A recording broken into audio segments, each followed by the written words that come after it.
A graça e a paz do nosso Senhor Jesus Cristo. Boa noite, muito bem-vindos. Todos que já estão aí apostos, é uma alegria muito grande, um novo contato, mais um contato. E você já viu aí nosso tema, nós anunciamos na página do Facebook, você está acompanhando.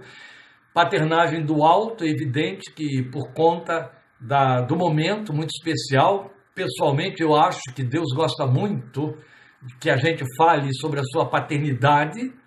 Foi este o nome que Jesus apresentou para nós com respeito a ele, foi este o link, esta ligação que foi feita espiritual entre nós e ele.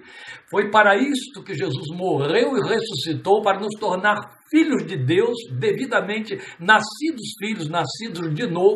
Ninguém que nasce neste mundo nasce filho de Deus, nasce criatura de Deus. Nós, evangélicos de longa carreira, sabemos isso de cor e salteado, não é dogma, é revelação da palavra escrita, revelação da doutrina da graça. Mas a todos quantos receberam, deu-lhes o poder de serem feitos seus filhos, e Jesus deixou claro que nos anunciou o Pai como Pai, e nos tornou seus filhos. O Evangelho aponta na direção do fato de que, uma vez tendo crido, o Deus enviou para o nosso coração o Espírito do seu Filho, de forma que não há dúvida, é universal na confissão da graça, na confissão evangélica, na confissão protestante, que filhos de Deus são os que nascem de novo pela fé em Cristo Jesus. Mas, uma vez filhos, colocados no lugar de adoradores como filhos. E a esta razão, porque estou aqui adiantando para os irmãos que acredito que é o grande prazer de Deus ouvir que nós o invoquemos como Pai,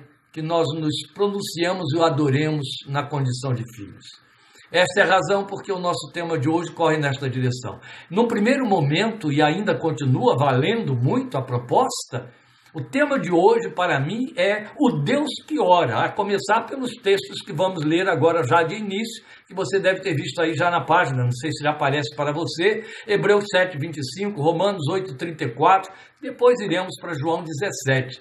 Mas os dois textos com que iniciamos esta nossa proposta, a paternagem do alto, esse nosso tema que será expositivo em João 17, eles falam para nós de algo que só existe na confissão cristã. Um Deus que ora, o Deus que ora. Nós próprios pensamos o tempo todo num Deus que ouve a oração. A Bíblia corre nessa direção, aponta para isso. Há poucos tempos estávamos pregando sobre isso. O Deus que ouve a oração. Mas o ministério de Jesus, o ministério terreno, revelou desde o início que ele, na condição de Deus, orava, mas não parou ali. Uma vez no céu, e a Bíblia mostra isso para nós, ele continua sendo o Deus que ora. E ora a favor de quem? A meu favor, a seu favor. Aleluia, glória ao seu nome, por esta revelação tão bendita que agasalha o nosso coração. Por isso nós vamos ler os textos de Hebreus 7, 25, Romanos 8, 34, que dão reforço a esta nossa afirmação. Em seguida, estaremos orando ao Senhor antes da leitura de João capítulo 17. Por favor, então, os irmãos me acompanhem no texto de Hebreus 7, 25, que propositalmente é Hebreus, não é? Estamos abraçados com Hebreus há um mês e pouco, examinando o texto, estudando, pesquisando, por conta da proposta de começarmos nossos estudos de Minuta da Fé em setembro, em nome de Jesus, e esta é uma das razões porque o texto de Hebreus nos levou para este momento solene e este tema solene quanto ao dia de amanhã. Hebreus 7, 25, onde a palavra de Deus diz para nós: portanto, ele, Jesus, ele é capaz de salvar perfeitamente ou definitivamente, como está na minha versão, aqueles que por meio dele aproximam-se de Deus, pois vive sempre para interceder por eles. A versão que eu estou usando trocou o perfeitamente por definitivamente, porque definitivamente esclarece um pouco mais o sentido do perfeitamente, que significa de forma completa. Por isso, definitivamente. Perfeitamente é de forma completa. Portanto, ele é capaz, é poderoso para salvar perfeitamente aqueles que por meio dele aproximam-se de Deus, pois vive sempre para interceder por eles. Pois vive para interceder por eles sempre. Vive sempre para interceder por eles. O nosso texto não põe uma vírgula depois do verbo. Pois vive sempre para interceder por eles. Mas a ênfase é esta. Pois vive para interceder por eles sempre. Para falar de uma intercessão que não cessa. Isto, por si só, é altamente revelador, atraente e confortante. Não podemos deixar esse texto passar batido e estaremos com ele na época em que estivermos estudando o capítulo 7 de Hebreus. Então agora eu quero que você, por favor, me acompanhe na leitura de Romanos 8,34, que na verdade é o reforço do nosso texto de Hebreus 7,25. Quem os condenará, diz Romanos 8,34. Quem os condenará?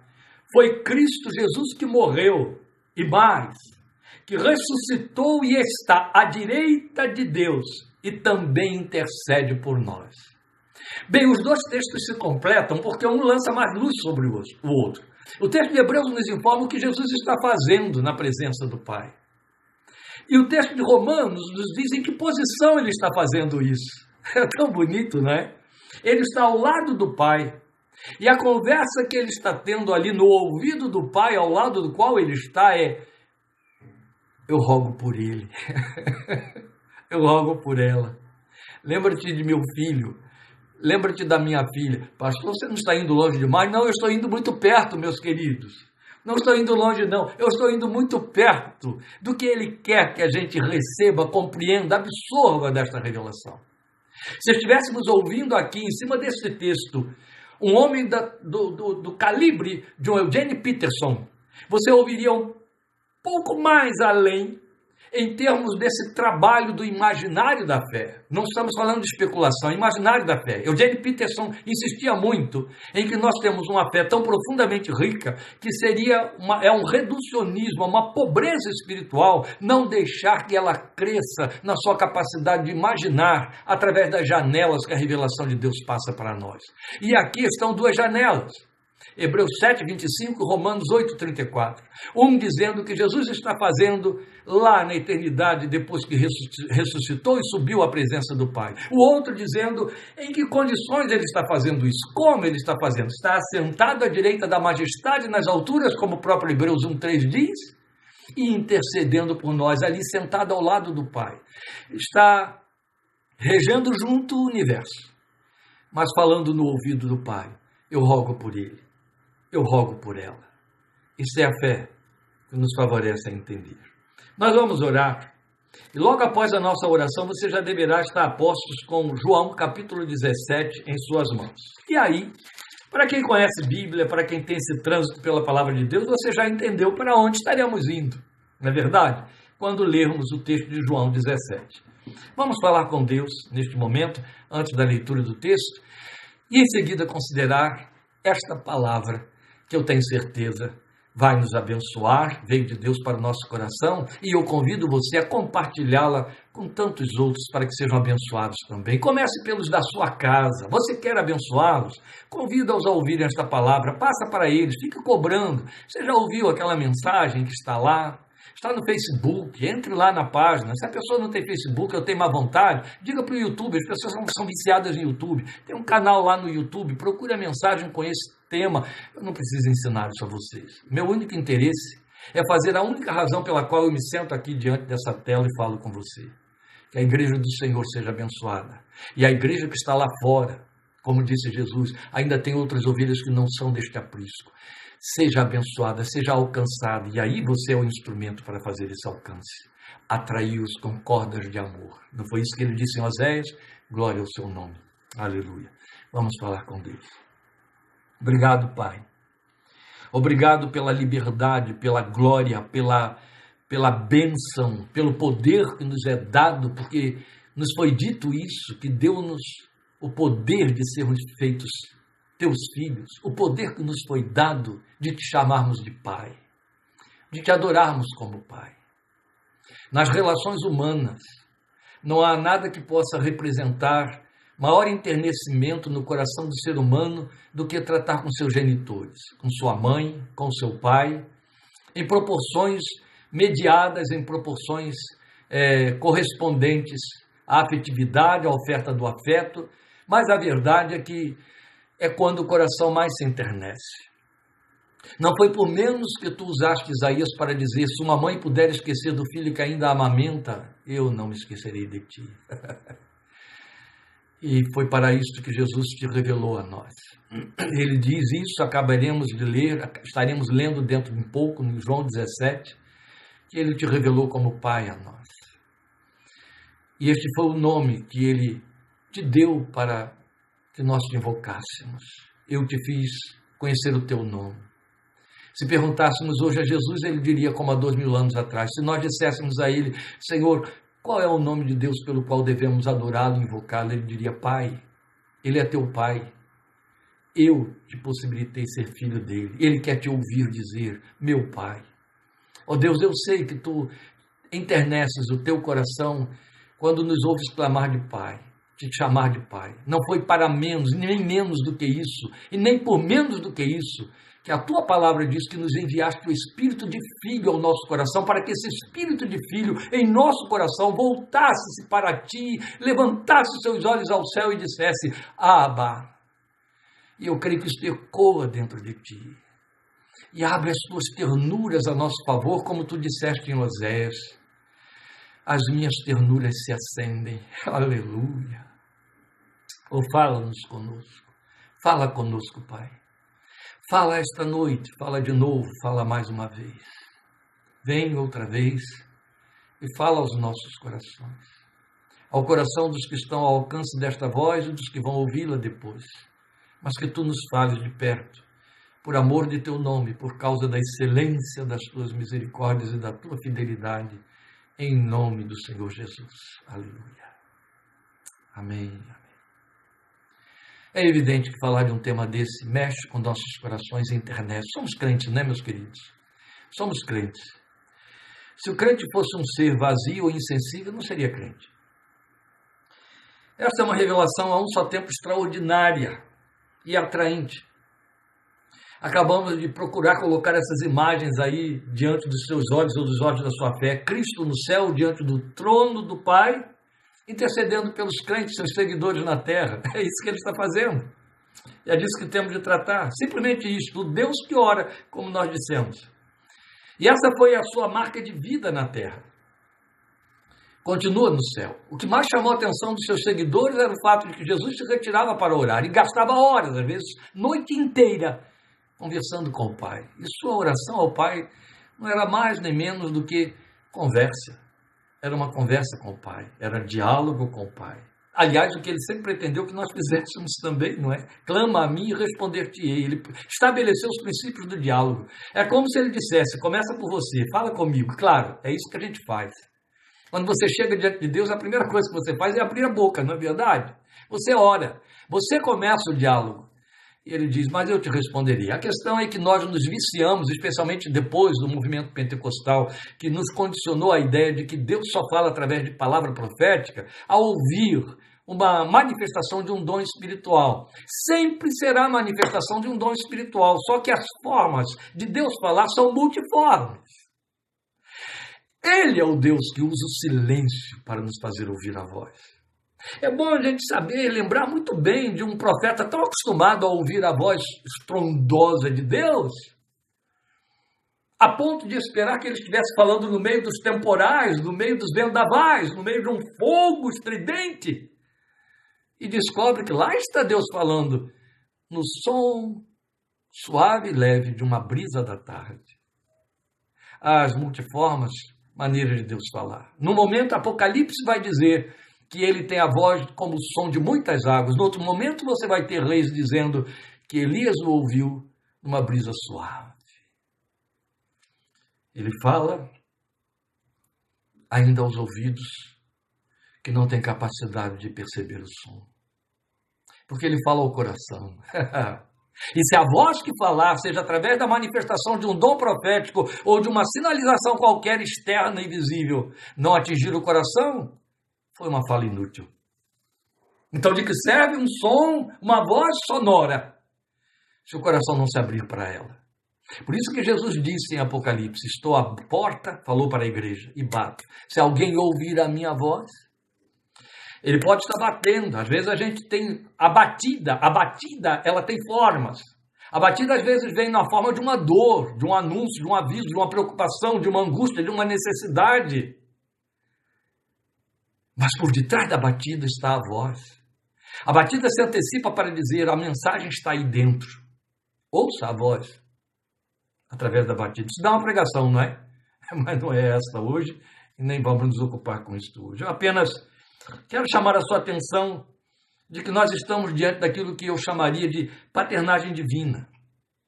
Exatamente por isso, porque Jesus está orando por nós. Se existe um pai crente, uma mãe crente que não ora por seus filhos, nem crente é. Depois a gente questiona se de fato merece o título de mãe e de pai, porque sendo crente, se não intercede por seus filhos, se não abençoa seus filhos, eu vou pôr em xeque essa confissão. Minimamente o que se impõe na cabeça de um pai, agora falando do homem, pai, já que estamos às vésperas do dia que o Brasil vai parar para celebrar os pais, comemorar, homenagear os pais, o homem é o sacerdote do seu lar. Se o seu sacerdócio, que se resume em orar, não alcançar primeiramente seus filhos, eu deixo por sua conta, por isso em xeque, tá bom? Questionar, dar títulos, o que você quiser que vale, tá bom? Vale. Mas veja, quando nós pensamos em paternagem divina, o que eu estou querendo dizer é que eu penso que Jesus está lá diante do Pai fazendo paternagem, provocando a paternagem divina, provocando através da sua oração. Uma forma de um pai cristão fazer uma paternagem é orar, provocar a paternagem divina a favor dos seus filhos. Que lindo, não é? Que bom é pensar que temos um pai que ora por nós.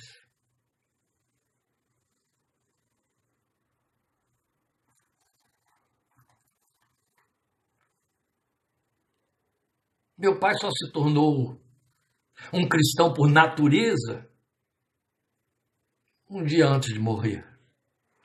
Mas era um crente, participante da igreja, batizado, lendo Bíblia, orando, cumprindo os nossos dogmas. Absoluta certeza de que orava por mim. E por que eu tenho absoluta certeza de que ele orava por mim? Porque era meu pai, porque me amava? Também. Acho que tem uma outra história por detrás. Ele sabia que eu era pastor. Que em termos espirituais eu tinha autoridade sobre ele porque eu era seu pastor. Mas eu lembrava que ao tempo em que ele servia as trevas, ao tempo em que ele cumpria os rituais tenebrosos do ocultismo, eu ouvia ele rezar e clamar pelo filho doente. Impossível pensar que esse pai, uma vez que foi liberto daquelas trevas e conheceu a verdade, não orasse por esse filho. Ainda que ele não soubesse ou não orasse com a liberdade com que nós cristãos, na nossa experiência, oramos, lá estava minimamente um Cornélio a quem Deus estava ouvindo. Acredito que hoje eu usufruo muitas bênçãos, fruto do clamor do meu pai, que estava em memória diante de Deus e que ele ouviu. Eu creio nisso. Gostaria de compartilhar isso com você para que isso também se tornasse a sua experiência. Jesus está fazendo essa paternagem por nós diante do trono. Eu não vou me deter falando mais sobre isso em Hebreus 7:25, Romanos 8:34, porque eu sinto necessidade de provar a você textualmente como que isso é feito. Por quê? Porque é evidente, é claro, que nós não podemos especular sobre o conteúdo dessa intercessão que ele está fazendo ali no ouvido do Pai sentado à sua direita no céu. Mas nós podemos, pelo menos, conhecer as suas motivações, conhecer os direcionamentos desta oração ou desta súplica, desta intercessão de que Paulo e o autor de Hebreus nos falam, à luz dessa oração intercessória do Senhor registrada por nós, para nós por João, no seu Evangelho, capítulo 17, que é o que vamos passar a ler agora. Então é aqui que nós vamos encontrar os conteúdos que poderíamos pontuar dessa oração. Eu quero compartilhar com você essa riqueza, que à medida em que eu meditava, conduzido por Deus por aí, para hoje, encheu o meu coração. E eu quero compartilhar com você. Então vamos ler João 17. Me acompanhe na leitura de João 17. Por favor, abra sua Bíblia ou seu celular em João 17, para que você não fique só ouvindo e a sua mente se distraia. Acompanhe o texto. Depois de dizer isso, Jesus olhou para o céu e orou. Engraçado, né? Não é a primeira nem a única vez que a Bíblia vai dizer que quando Jesus orava, ele olhava para o céu. Por que a gente não faz isso? Não é porque a gente vive preso dentro de apartamento, dentro dos nossos quintais. No quintal dá para olhar para o céu. Os hebreus, quando oravam, eles abriam as janelas e olhavam na direção de Jerusalém, onde eles estivessem, por mais distante que fosse. Nós temos aquele cujas pegadas temos de seguir, e quando orava, olhava para o céu. Porque Jesus nos ensinou a orar dizendo exatamente isso: Pai nosso que estás nos céus. Vamos botar isso em prática, meus irmãos. Eu acho que não temos nada a perder. Vai ser um pouquinho melhor para nós, não é? Quem me conhece sabe que eu oro em qualquer lugar, eu oro dentro de casa, mas nada. Ao longo de todas essas dezenas de anos em que sirvo ao meu Senhor, nada substitui para mim transformar o ar livre no meu santuário. Por isso é que eu oro em beira de praia, oro no meio das ruas, oro nos matos, oro no campo aberto de um cemitério, eu oro no espaço livre, eu oro olhando para o céu. Ah, como é bom, como é bom. Pai, chegou a hora. Glorifica o teu filho para que o teu filho te glorifique. Pois lhe deste autoridade sobre toda a humanidade para que conceda a vida eterna a todos os que lhe deste. Esta é a vida eterna. Que te conheçam, o único Deus verdadeiro e a Jesus Cristo a quem enviaste. Eu te glorifiquei na terra, completando a obra que me deste para fazer. E agora, Pai, glorifica-me junto a ti com a glória que eu tinha contigo antes que o mundo existisse.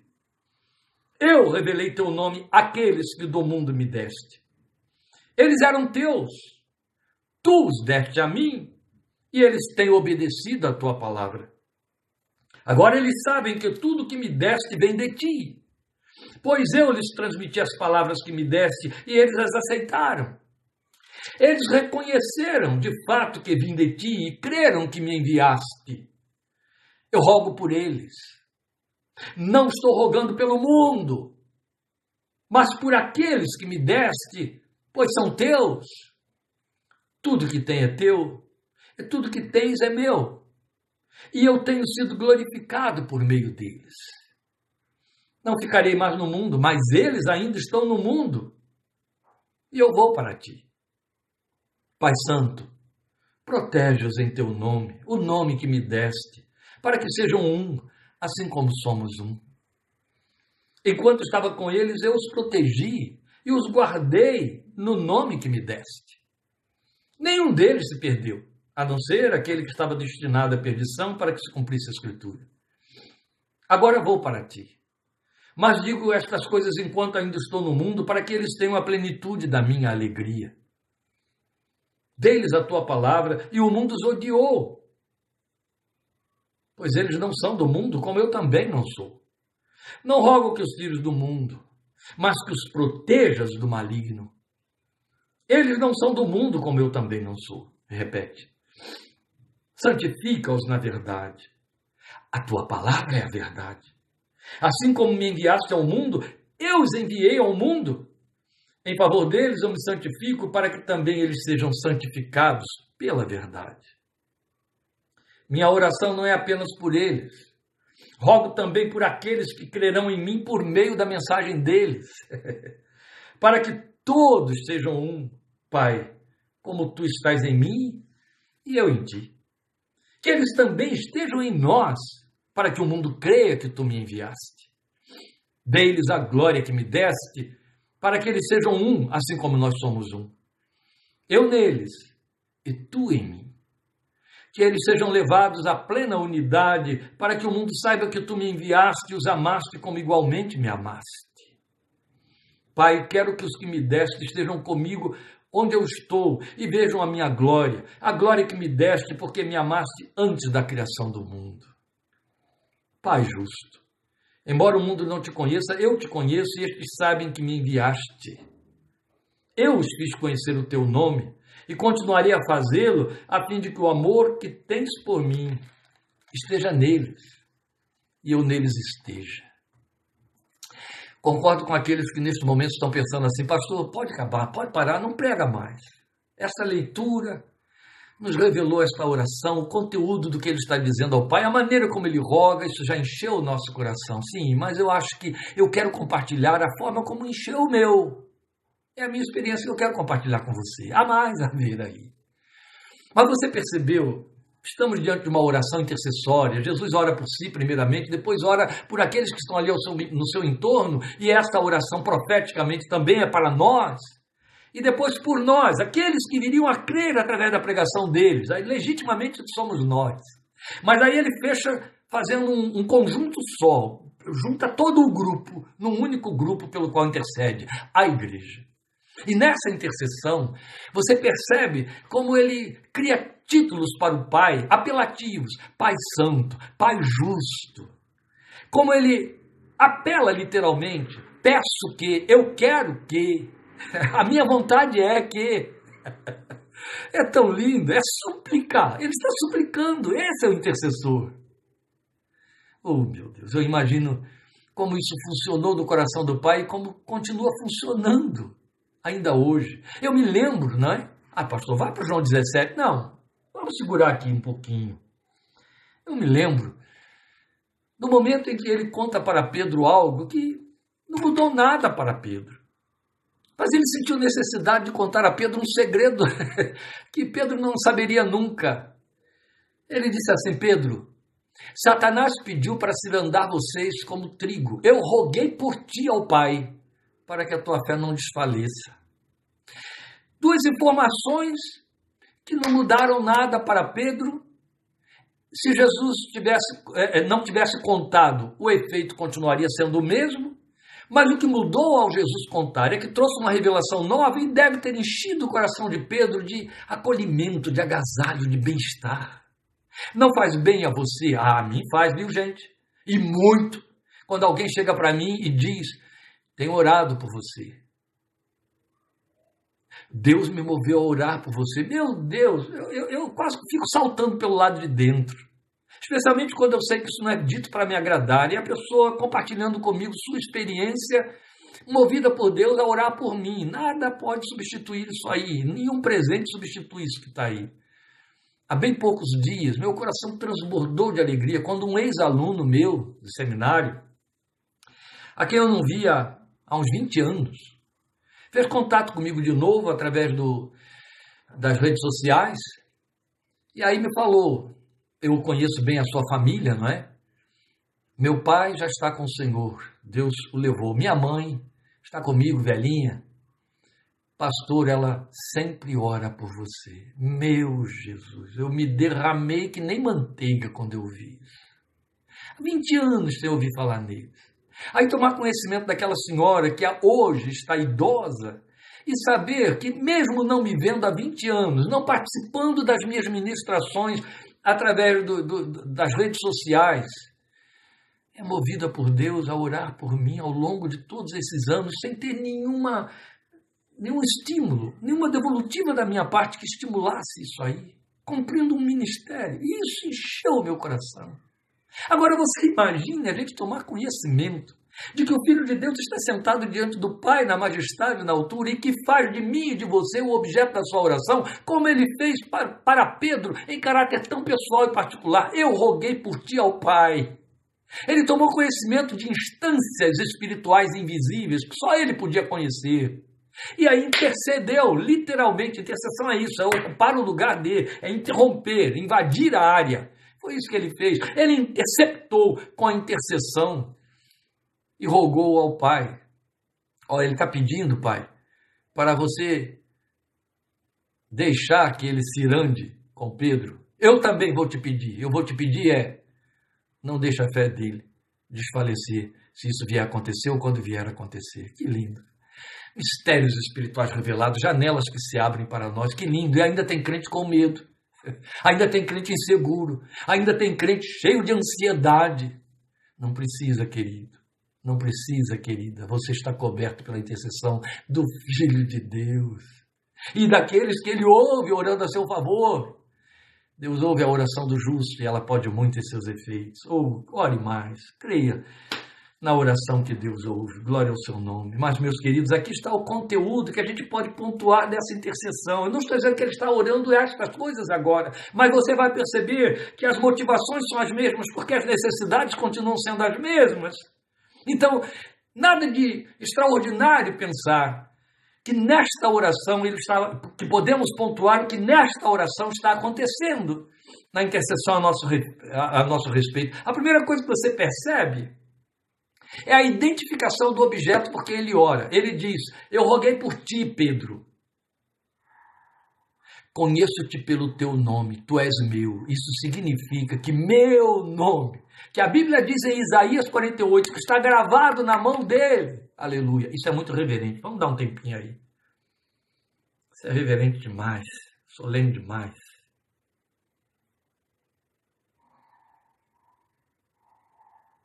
Estamos diante da revelação de um Deus que não mente, não brinca, não fantasia. Se ele disse que o meu nome está gravado na sua mão, o meu nome está gravado na sua mão. Está gravado. Eu sou um intercessor, já disse isso a vocês. Esta manhã, acordei muito cansado de manhã. Acho que a noite foi difícil, não sei. E eu tenho intercedido todos os dias por uma senhora que está muito enferma. E de repente o nome dela se apagou. E eu disse: tudo bem, Deus, não estou lembrando aqui o nome dela que só tem 2 sílabas. Apagou o nome. Mas e daí? Eu sei quem ela é e o senhor sabe. E eu sei quem são os parentes dela. E os nomes deles eu estou lembrando. Então eu estou rogando por ela. Aí o nome veio. Mas sabe quando veio? Depois que eu acabei de orar, eu estava andando pela casa, mas insistindo a lembrar, insistindo a lembrar. Era importante eu lembrar. Não que Deus dependesse disso para atender minha oração. Mas era importante, eu estou falando de um ser humano, uma pessoa que tem história, está presente na história. Aí o nome veio. Eu não vou declinar aqui. Quando o nome veio, fiquei aliviado. Falei: o senhor sabia que era ela. Agora eu vejo a Bíblia me dizendo que meu nome está escrito lá. Meu nome está gravado no coração dele. Dar ordens aos seus anjos a teu respeito, é singular, para que não tropece com teu pé em pedra. Oh, meus irmãos, quando a gente generaliza, quando a gente não consegue crer nesta revelação tão explícita da palavra de Deus, não vale a pena ser crente. Para quê? Para quê? É vazio demais, isso é falho demais, é fraco demais. Não, vamos receber a palavra na profundidade com que ela se manifesta e foi despejada no colo da nossa alma. Amém? Está escrito ali que ele dá ordens aos seus anjos a meu respeito. Está escrito que o meu nome está gravado na sua mão. Está escrito que ele disse: não me esquecerei de ti. Então por que eu não posso lembrar que quando ele ora por mim, ele me identifica diante do Pai? Qual é essa identificação? Vamos ao texto. Versículos 6 a 9 mostra essa identificação. Revelei o teu nome àqueles que do mundo me deste. Ele está dizendo: eu estou te pedindo por fulano que tu me deste. Tu te lembras? Tu me deste ele. Tu me deste ela. Era teu, mas tu a deste, os deste a mim. Eu estou rogando a ti por aquela, fulano, fulana que tem obedecido a minha palavra. Eu estou lendo o versículo 6. Estou rogando por quem tem obedecido a minha palavra. Ai, ai, ai, né? Doeu. Não é? Ele está identificando o objeto. Quem é o objeto? Aqueles que têm obedecido a tua palavra. Eu vou machucar um pouquinho mais. Quem é o objeto da intercessão? Aqueles que têm obedecido a tua palavra. Vamos adiante. Aqueles que sabem que tudo que me deste vem de ti. Não tem dúvida a esse respeito. Sabem. Aprenderam isso através da revelação. Creram nela. Tudo que me deste vem de ti. Aqueles a quem eu transmiti as palavras que me deste, que as aceitaram. Isso é nosso mesmo. Só somos crentes porque aceitamos as palavras que ele recebeu do Pai e passou para nós. Somos aqueles que reconheceram de fato que Jesus veio do Pai, que eu vim de ti e creram que me enviaste. Somos nós. Ele está dizendo: é fulano que creu que tu me enviaste. Pastor, todo crente, cuidado. Eu esbarro com alguns que estão questionando isso aí, tá bom? Outros a quem pessoas estão dando o título de ser crente, mas que estão questionando isso aí. Eu rogo por eles. Não rogo por aqueles, não rogo pelo mundo, não estou rogando pelo mundo, não estou rogando por aqueles que não obedecem minha palavra, que não conhecem que eu vim de ti. Eu rogo por estes que eu apresentei agora, que eu citei, que me conhecem, que te amam, que te amam. Olha, a gente que confunde amor com sentimento, às vezes se atrapalha. Mas é difícil encontrar um crente que não chegue diante de Deus e diga: Senhor, tu sabes que eu te amo, tu sabes quanto, né? Tu sabes como, mas tu sabes que eu te amo. Ou então, como Pedro disse lá diante dele: eu te amo com esse amor humano fraquinho, mas eu te amo. A quem não vimos e amamos. Glória a Deus. Eu estou rogando por aqueles que me deste, ele está reforçando, pois são teus. E aqui você tem um reforço tão lindo, né? Nessa fraseologia que ele cria. Primeiro ele disse assim: eram teus e tu me deste. Agora ele diz assim: aqueles que me deste, pois são teus. Eram teus, tu me deste, e eles continuam sendo teus. Como é gostoso, não é? Como é gostoso. Porque somos propriedade da Trindade Divina. Pai, Filho e Espírito Santo. Depois você vai ter a identificação crescendo um pouco mais no versículo 16. Ele está identificando o objeto por quem ora. Então ele diz assim: eles não são do mundo, como eu também não sou. Pai, eu estou rogando por aquele que não é do mundo como eu não sou. Ele é do reino. Ela é do reino. Não é do mundo, mas por isso que eu não rogo pelo mundo. Então, lembra, Pai, eu estou rogando pelos filhos do reino. Eu estou rogando pela igreja. Eu estou rogando por aqueles que nos pertencem. Não é pelo mundo. Eles creram, eles obedecem a tua palavra, eles creram que tu me enviaste, que as palavras que eu lhes disse vieram de ti. É por eles que eu estou rogando. E estou rogando por eles porque não são do mundo. Estamos identificados como os objetos dessa oração. Amém? Que conforto se traz. Depois, qual é primeiro motivo da súplica? Qual é a primeira inclinação pela qual ele vai suplicar? Ele suplica por proteção. Aí vem o Salmo 121 na minha memória. Imediatamente, o guarda de Israel. O Senhor te abençoe e te guarde. Foi como ele mandou Moisés dizer a Arão para invocar a bênção sobre o seu povo. O Senhor te abençoe e te guarde. O verbo guardar tem um lugar muito especial na intercessão de Jesus, porque ele é o pastor de Israel, ele guarda. Pastor, guarda. Vigia. Por isso pregamos semana passada, Pedro dizendo: lança a tua ansiedade sobre ele, porque ele tem cuidado de você. O Salmo 40, 17, ele tem cuidado de mim, ele se preocupa com você, ele se preocupa comigo. Oh, meus amados, ocupamos o centro do pensamento de Deus. Eu sei que nossas falsas piedades, nosso pietismo, ou nossa... Sim, não vou encontrar outra palavra, nem vou trocar. Falsa piedade nos levam a dizer: o que é isso? Isso é muita pretensão. Não, não se trata de pretensão, porque não se trata de nós. Não tem a ver com valor ou mérito nosso. É o coração dele. Ele revela o que se passa nele a nosso respeito. É isso. Você ama seus filhos?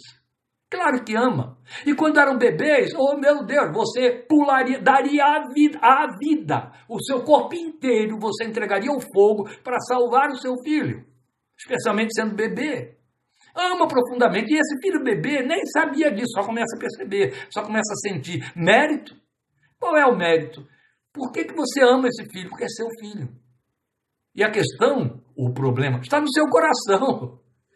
Seu coração está ligado a ele de uma forma tal que se impõe sobre você. Esta é uma das razões, porque Paulo, escrevendo a Timóteo, diz: se formos infiéis, ele permanece fiel, não pode negar-se a si mesmo, ele não pode negar o que o coração dele sente. Ele ama. E esse amor é eterno, ou seja, não tem variação, não oscila, não diminui, não enfraquece. Não enfraquece. Glória a Deus, não enfraquece. Aleluia. Qual é a primeira coisa que ele pede? Proteção. Veja, versículos 11 e 12, vamos a eles.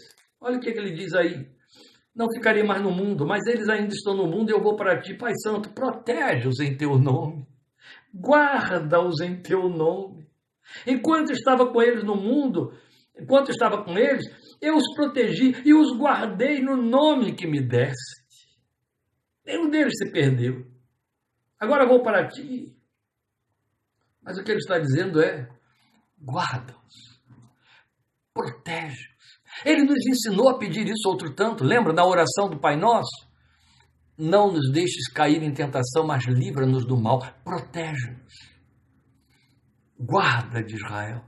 Não tosquenejará o guarda de Israel. Aquele que te guarda. Aquele que te guarda.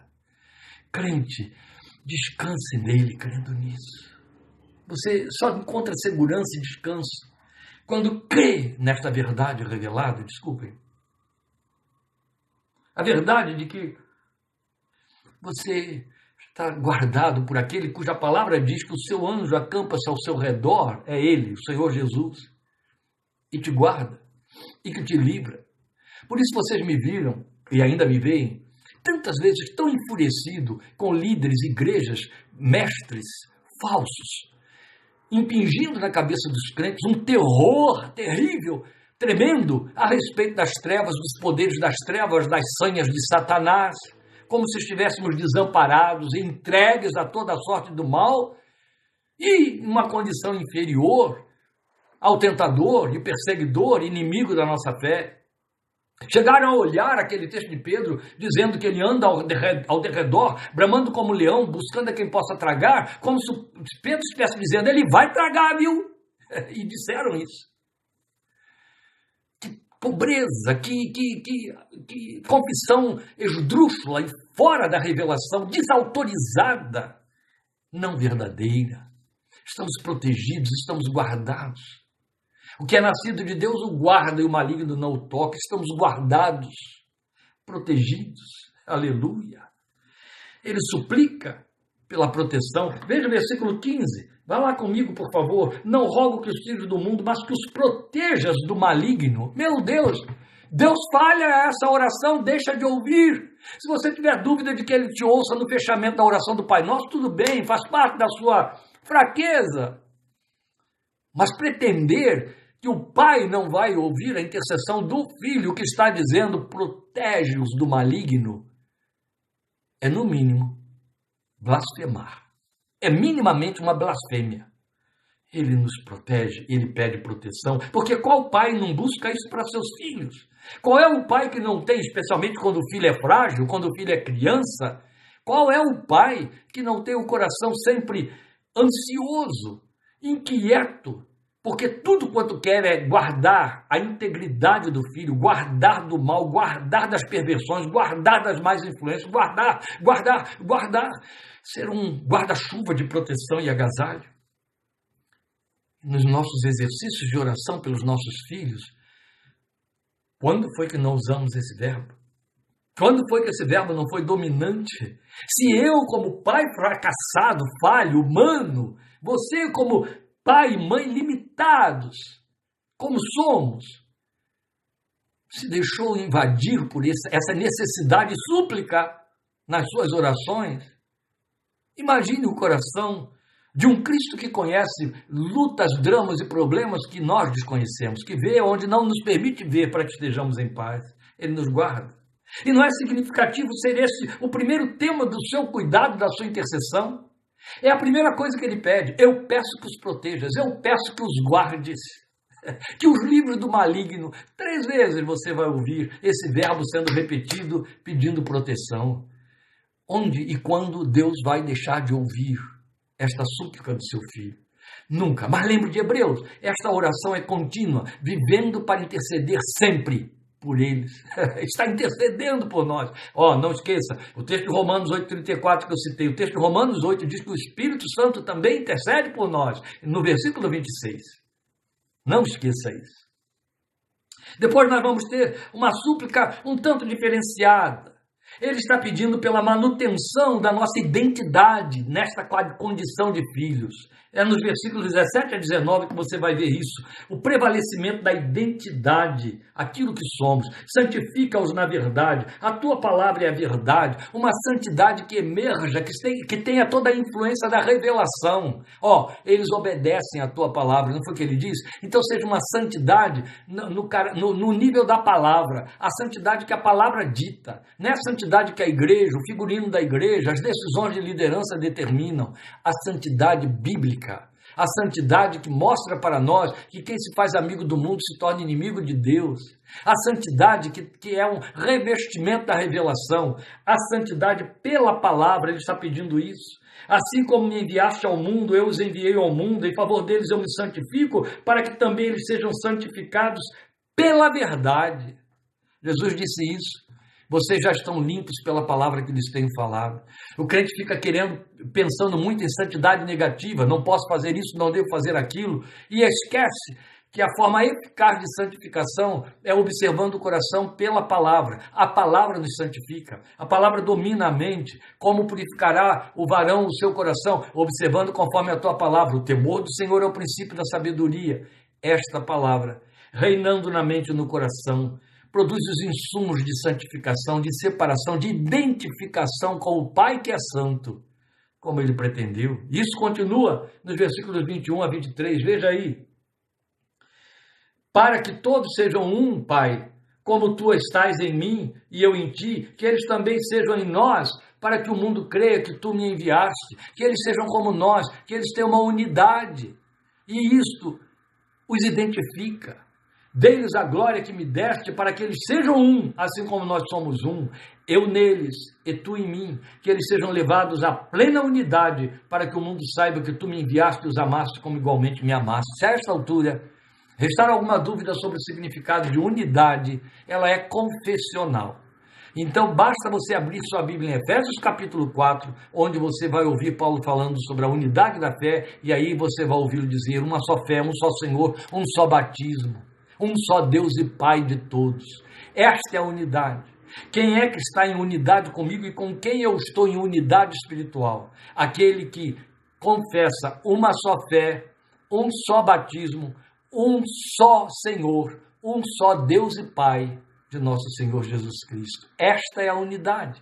E Jesus está dizendo que esta unidade seja preservada para que o mundo conheça, o mundo se identifique, nos identifique.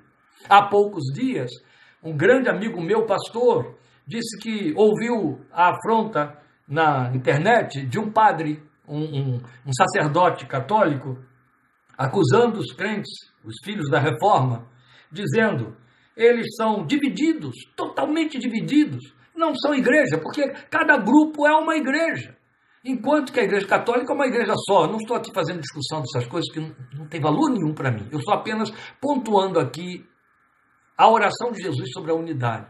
Então, o que ele estava dizendo? Ora, ele estava falando a partir de um ponto de vista verdadeiro dele, um ponto de vista externo. Ele estava olhando a igreja evangélica e descobrindo o quê? O que eu e você sabemos.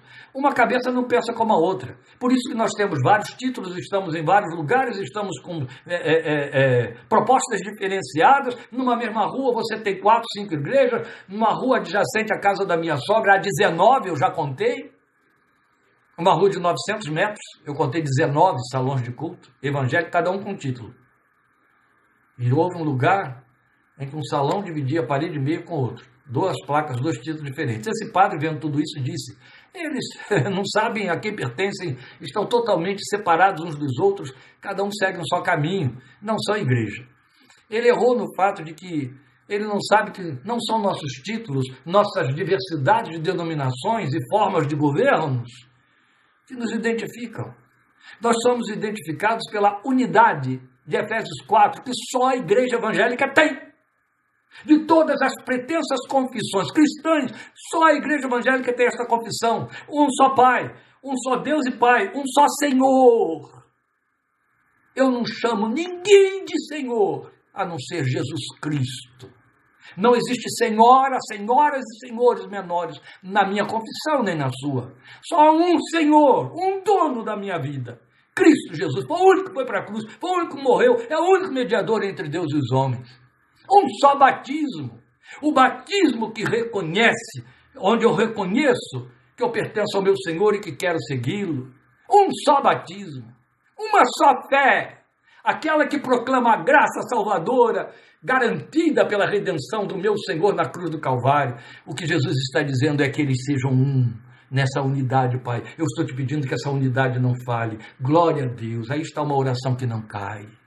Quando a igreja perde essa unidade, a gente já declara aceita. É verdade, não tem nada a ver conosco.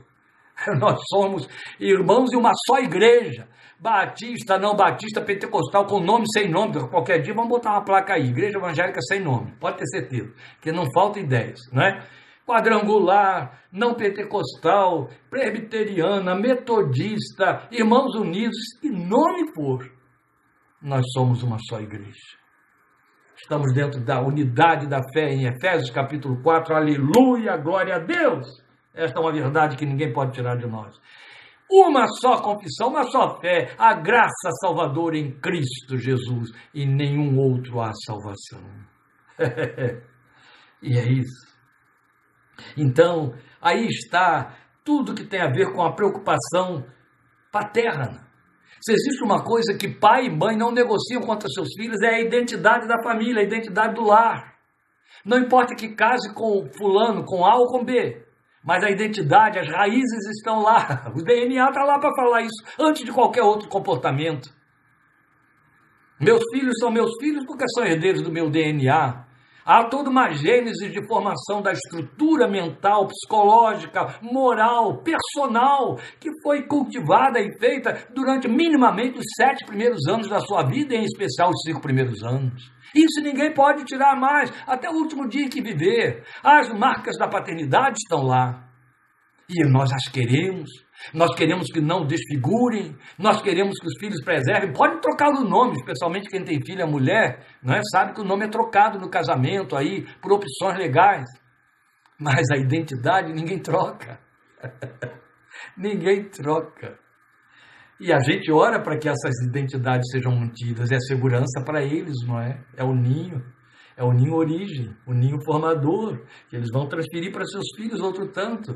E era isso que Jesus estava pedindo. Pai, que eles sejam preservados nessa unidade que eu tenho contigo, que nos faz ser o mesmo Deus, um único Deus.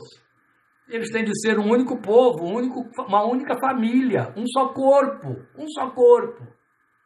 Glória a Deus. O Pai ouve e enviou esse Espírito dentro de nós que testifica. Mas depois você tem uma coisa tão bonita, e aí eu estou terminando, que também já estou chegando no final de tanto falatório, mas ainda pontuando, porque ele está lá rogando diante do Pai, a meu favor e a seu favor, ele está suplicando pelo nosso regresso à casa. Versículo 24, olha aí. Pai, quero que os que me deste estejam comigo onde eu estou e vejam a minha glória, a glória que me deste porque me amaste antes da criação do mundo. Bem, isso nós não podemos manter quanto aos nossos filhos, não é? Ele também não pôde. Ele volta para casa e os filhos ficam na terra. Eles casam e eles se vão. O ninho fica vazio. Quando vem, é uma festa. A casa fica embandeirada, não é? Lá estão os filhos, lá estão os netos, é a casa, é o clã. Todo mundo junto, todos falam a mesma linguagem, a mesma liberdade, os mesmos abusos, os mesmos atrevimentos, as mesmas alegrias, as mesmas verdades. É o lar. Eu tenho um grande amigo pastor que tem um clã de mais de 20. De vez em quando ele reúne esse clã aí num hotel fazenda para estarem todos juntos no fim de semana. É a grande alegria dele, ele é o patriarca desses 20. Bem, graças a Deus, né? Eu tenho lá um quintalzinho grande, então de vez em quando estão todos juntos lá. O coração se enche de alegria. Mas isso não significa voltar para casa, significa visitar a casa. O que Jesus está pedindo é o grande desejo que nós não podemos realizar quanto aos nossos filhos. Pai, eu quero que eles estejam onde eu estiver. Ele não está dizendo, pai, eu quero estar onde eles estão. Isso ele já faz. Porque nós não podemos ir, ele vem. Mas ele está orando ao Pai dizendo, eu quero que eles estejam onde eu estou. Eu quero compartilhar isso aqui com eles. Eu quero que eles experimentem isso aqui. Pai, quero que os que me deste estejam comigo, onde eu estou, e vejam a minha glória. A glória que me deste porque me amaste antes da criação do mundo. Isso aqui tem uma sensibilidade de uma beleza diante da qual nós temos de capitular, meus queridos. Eu acho que eu posso entender minimamente, infinitamente menor, um pouco disso. Há um lugar maravilhoso que eu gosto de frequentar, eu e Lília. E só nós podemos frequentar com liberdade por conta do tempo da nossa agenda. Nós já estamos veteranos, não é verdade? Cabelos brancos, aposentadoria. E aí nós temos, embora a gente trabalhe, né? Mas nós temos mais liberdade de tempo do que nossos filhos, que estão cumprindo horários em seus lugares de trabalho, dentro das suas empresas. E aí a gente usufrui esse espaço, via de regra, nós dois, não é?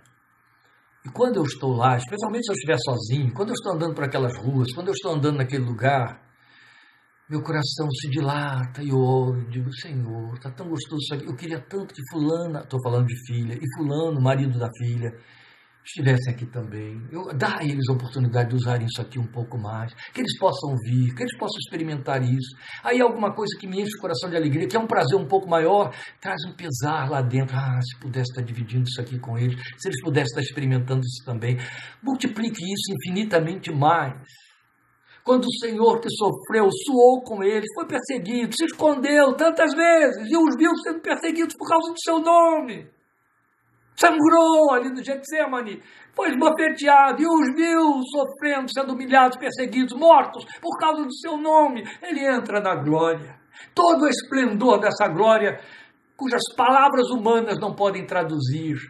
E ao entrar nessa glória, ele olha para o Pai e ele diz, ó Pai, eu quero eles aqui, eles precisam experimentar isso, eles têm que viver isso que eu estou vivendo. Jesus ainda não tinha voltado para lá, mas sabia que estava às vésperas, e ora e diz, Pai, a minha vontade é que eles estejam aqui onde eu estou, que eles estejam, que eles vejam essa glória que eu tinha contigo. Esta oração vai ser atendida, tem sido atendida na vida de muita gente. Hoje, fui surpreendido com aqueles sonhos de luto. O que é sonho de luto? A nossa mente nos surpreende, muitas vezes buscando consolo, de um consolo que a gente nem sabia que estava precisando. Não é? Quando você sepulta alguém que você ama muito, o tempo passa e o consolo vai chegando, vai havendo um alívio, vai havendo uma dissociação entre fato e afeto. O fato fica na memória e a dor não atinge mais. Aí, de vez em quando, você sonha com aquela pessoa que partiu e descobre que a sua mente está buscando, porque é isso que a psicologia explica, é um fato, se consolar trazendo a memória da pessoa, um evento, alguma coisa, e você a vê nitidamente, conversa com ela, aí acorda, né? Fica tristinho, você queria que ela estivesse ali, continuasse ali. E eu sonhei com minha mãe, depois de 8 anos morta, eu tenho sonhado tantas vezes com ela, e sonhei de novo. Quando eu sonhei, no sonho, eu estava com outro pastor, e ela estava bem junto assim a nós, conversando comigo e com ele. E ele faz uma brincadeira, porque também já sua mamãe partiu, e ao fazer a brincadeira, ele cita o fato de que já a sua mãe tinha partido, e a minha olha para mim, para ele, e diz assim, isso vai me acontecer também. E aí eu lembro que ele olha para mim, como se dissesse assim, mas ela já partiu, não é? E era exatamente o que eu estava lembrando ali, olhando para ela, olhando para ele, pensando, já partiu, não está mais aqui. E é como se está falando para nós como se isso ainda fosse acontecer. E acordei no meio desse sonho com a memória viva daquele rosto dela, da voz, o som da voz. E na mesma hora que veio aquela angústia de saudade, não é? Afinal, vivi com ela 61 anos. Quando veio aquela angústia de saudade, o Espírito de Deus falou lá no meu coração, ela está vivendo a glória que eu queria que ela vivesse. Ela já está experimentando a glória que eu tenho com o Pai. Foi no ato. E eu estaria pregando isso hoje, esta tarde. Ficou fácil o Espírito de Deus trazer isso à minha memória. E é um fato. Alguns já estão lá. E essa oração vai se cumprir. Quer ele venha, quer nós vamos contemplar essa glória que é a glória dele. Vamos experimentar a glória. Ele quer que nós experimentemos, não que sejamos meros espectadores de um espetáculo sentados no auditório. Não. É vivê-la. Isso ultrapassa o nosso entendimento, mas deve encharcar o nosso desejo, amados. E em última instância, Esta oração paterna, ela está no meu coração e no seu de paz. Não pode ser diferente, está no versículo 26. Eu os fiz conhecer o teu nome e continuaria a fazê-lo, a fim de que o amor que tens por mim esteja neles e eu neles esteja. Duas coisas eu quero lhe dizer aqui. Uma é aquela que a gente não presta muita atenção. Jesus disse assim: eu lhes fiz conhecer o teu nome e continuaria a fazê-lo. Mas como é continuar? Até quando? Ele estava fazendo sua última oração. Ele sai daqui para o sacrifício. Ele não vai ter mais tempo nenhum com eles. Então como é que vai continuar fazendo-os conhecer o teu nome? Já tem 2000 anos que ele continua fazendo isso. É lindo, né? Mas foi isso que ele disse. Eu os fiz conhecer o teu nome e continuarei a fazê-lo. Cada dia ele quer revelar mais a pessoa do Pai para mim e para você e o faz. Mas qual é o propósito? A fim de que o amor que tens por mim esteja neles. Isso é demais. Pai, eu estou te pedindo que tu os ames como me amas, na medida do amor que tu tens por mim. Este amor que tu tens por mim, revela a eles que tu os ames como tu me amas. Não consigo alcançar isso, amados. O Filho de Deus, sentado do lado do Pai, dizendo: Pai, tu me amas eternamente. Tu me amas como Pai. Olha Kleber, olha João Alberto, olha Fernando, Rosinha, olha Marília, olha aí Marina, Elisete. Ó Pai, ama Janduí como tu me amas. Esse amor que tu tens por mim, despeja sobre ela. Eu quero que tu os ames na mesma intensidade com que me amas. O primogênito entre muitos irmãos. Suplica para que se saibam amados. É bom dizer a um filho: eu te amo. Mas nada supera o fato de você, estando distante, não poder dizer, ter consciência de que o filho sabe que você o ama. É isso que ele está pedindo. Começa com a visão de filhos e encerra com a motivação da súplica: o amor. Meus queridos, Paulo nos diz que nós recebemos o Espírito que em nós clama: Abba, Pai. Mas eu também me lembro que o Senhor Jesus, diante do Pai, fez uma interjeição rica e abundante por esse mesmo Espírito. Pai, meu Pai. Deus meu, acho que o céu parou. Eu acho que o Pai, naquele momento de Jesus no Getsemane, disse para os anjos: calem, interrompa um pouquinho esse louvor. Vamos ouvir isso, vamos ouvir. E o filho que olha para o céu está dizendo: Pai, meu Pai. Sabe, Paulo disse que esse mesmo espírito de filho está dentro do meu e do seu coração e foi Deus que o pôs. Sabe para quê? Para que ele possa ouvir esse sussurrar dos seus lábios: Pai, meu Pai, Abba. Ele te abençoe e te guarde. O Senhor te abençoe e te guarde. O Senhor faça resplandecer o seu rosto sobre ti e tenha misericórdia de ti.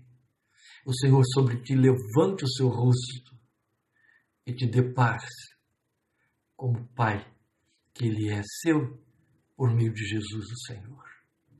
Minha saudação e abraço para todos os pais presentes que aqui estão ouvindo, os filhos que estarão com seus pais amanhã, levem meu abraço para eles e as filhas, e os filhos cujos pais não podem mais ser abraçados, mas em memória, glorifique a Deus pela memória deles, e eu me junto a você nessa glorificação. Deus te abençoe e te fortaleça, e até domingo que vem. Para aliviar um pouquinho, que eu te alaguei aí de emoções, quero lembrar que os que estão no meu entorno costumam me chamar de pastor. Todo pastor é um pai. Ontem recebi uma caixa enorme pelo correio, uma ovelha querida que me mandou de São Paulo. Essa caixa viajou aí 2 horas e disse: é porque você é um pai como pastor. Coisa boa. Fica à vontade, viu? Brincadeira nossa. Deus te abençoe. Em nome de Jesus, estamos juntos, estaremos juntos domingo que vem, orando por vocês. Isso mesmo, Fátima, pai e avô. E em breve, mais uma vez, vovô. Glória a Deus. Deus os abençoe. Forte abraço e minha gratidão por sua companhia. Em nome de